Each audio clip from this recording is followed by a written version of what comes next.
राधे कृष्णा दोस्तों। तो आज की वीडियो में हम आपको सुनाएंगे कंजूस सेठ और चालाक नौकर की कहानी। तो चलिए कहानी को शुरू करते हैं। प्रेमनगर नाम का एक बड़ा सा कस्बा था। कस्बे के बाजार में सेठ गिस्सुमल अलवाई की मिठाई की दुकान थी।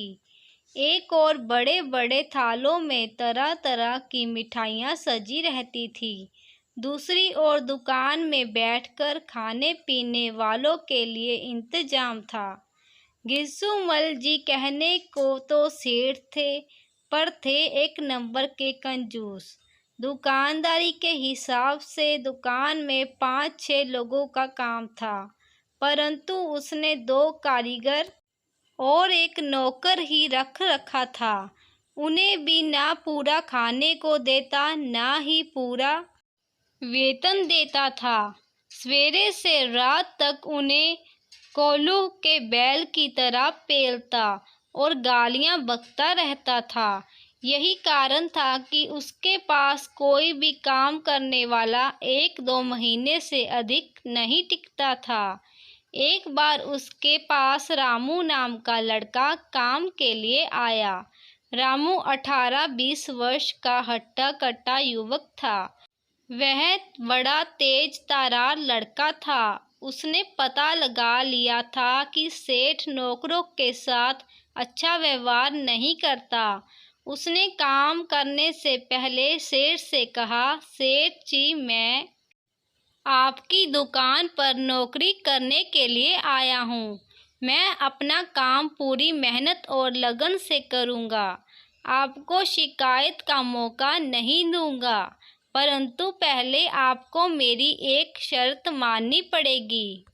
आपको लिखित रूप में देना होगा कि आप मुझे 1 वर्ष से पहले काम से नहीं निकालेंगे।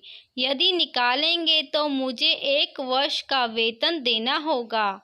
उन दिनों नौकरों का बड़ा टोटा था। सेठ गिस्सुमल ने रामू के प्रस्ताव को मान लिया और लिखकर दे दिया। कुछ दिन तो रामू जी लगाकर काम करता रहा, लेकिन सेठ के प्रताड़ना भरे स्वर, बार बार की टोका टाकी, ग्राहकों के सामने बेइज्जती, ये सब उसे अखरने लगे।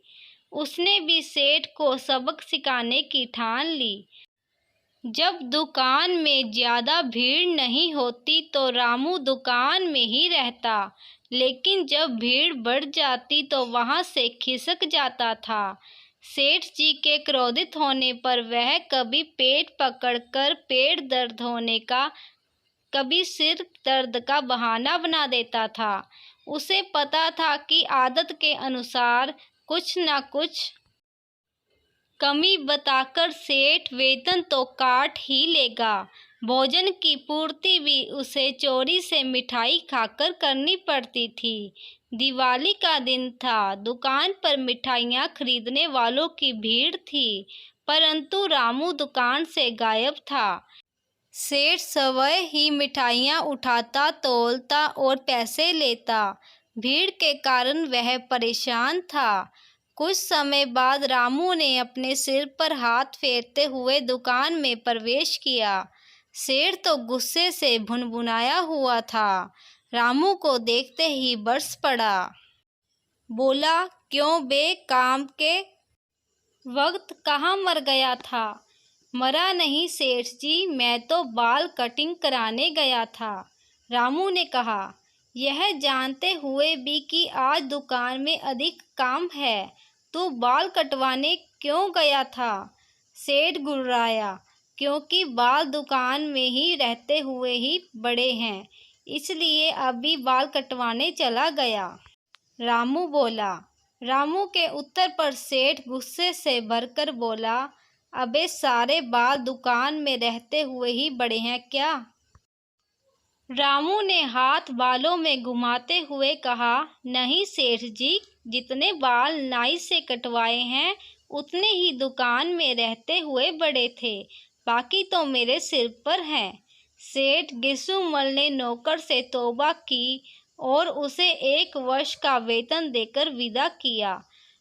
नौकर ने जाते समय कहा, सेठ जी, मैं तो आपको यह नसीहत देने आया था कि आपका बर्ताव नौकरों के प्रति ठीक नहीं है। आप उन्हें जानवरों की तरह समझते हैं, जबकि सारे नौकर आपके बच्चों के समान हैं। एक नौकर से 4 नौकरों का काम लेते हैं, उन्हें देर रात तक काम में लगाए रखते हैं और मेहनताना ना के बराबर देते हैं। नौकर के जाने के बाद सेठ ने अपने व्यवहार में सुधार कर लिया, प्रेम की भाषा बोलने लगा, कर्मचारियों की संख्या भी बढ़ा दी, उनके दुख सुख का ख्याल रखने लगा, दुकान पहले से भी अच्छी चलने लगी। तो दोस्तों, आपको कहानी कैसी लगी हमें कमेंट्स में ज़रूर बताइएगा और ऐसे ही कहानियाँ सुनने के लिए हमारे चैनल को अभी सब्सक्राइब कर लीजिएगा।